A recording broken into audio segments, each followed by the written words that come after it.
Hello tout le monde, c'est Louan99, on se retrouve pour une première vidéo sur cette chaîne qui va parler de théorie. Donc là, la première théorie est sur The Legend of Zelda et elle va nous dire que Link est vivant dans Majora's Mask. D'autres théories disent qu'elle est morte pour certaines raisons, je vous encourage à aller les voir si vous ne la connaissez pas.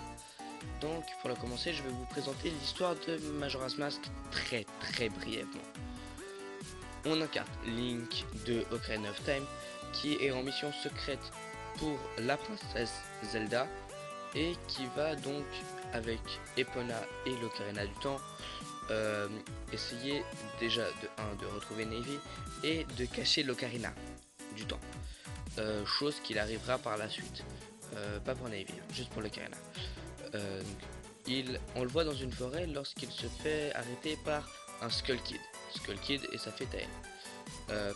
Skull Kid le renverse, prend son Ocarina et s'enfuit. Link décide de le poursuivre, tombe dans un trou et se fait transformer en Mojo. Un Link Mojo qui n'a aucun pouvoir, mis à part le fait de tourner sur lui-même et de rentrer dans des flammes chaudes.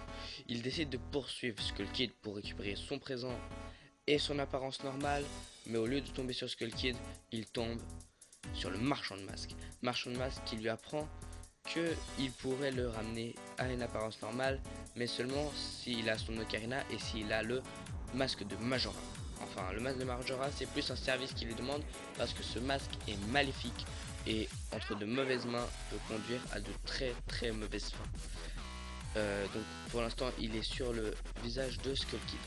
Donc Link parvient à retrouver le masque, à arrêter Skull Kid, à retrouver son apparence normale.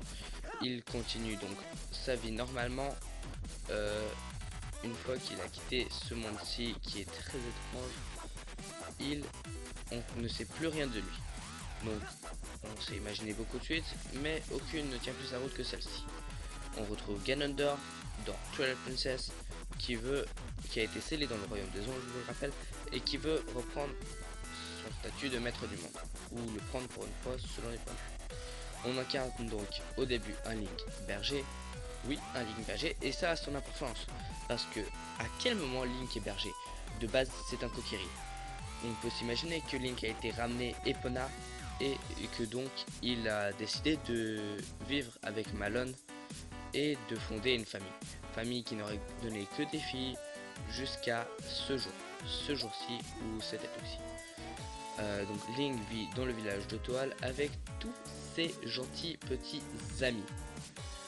On a le maire, la fille du maire, deux frères très turbulents, un petit garçon très gentil et une fille qui ne sert pas beaucoup. Mais l'importance est qu'un jour, Link se retrouve transporté dans le monde des ombres. Est transporté par une de ses créatures. Je vous explique le trip.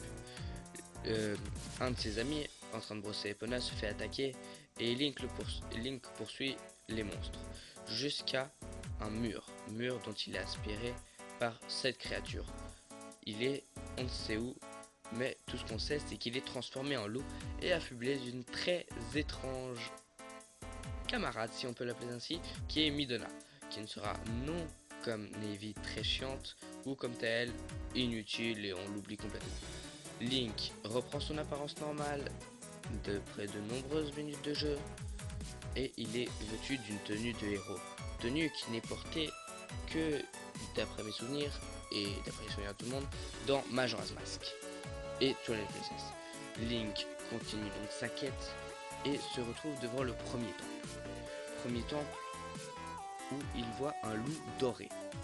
Ce loup doré lui enseigne une technique secrète et lui dit: ces techniques sont enseignées de génération en génération, va mon fils.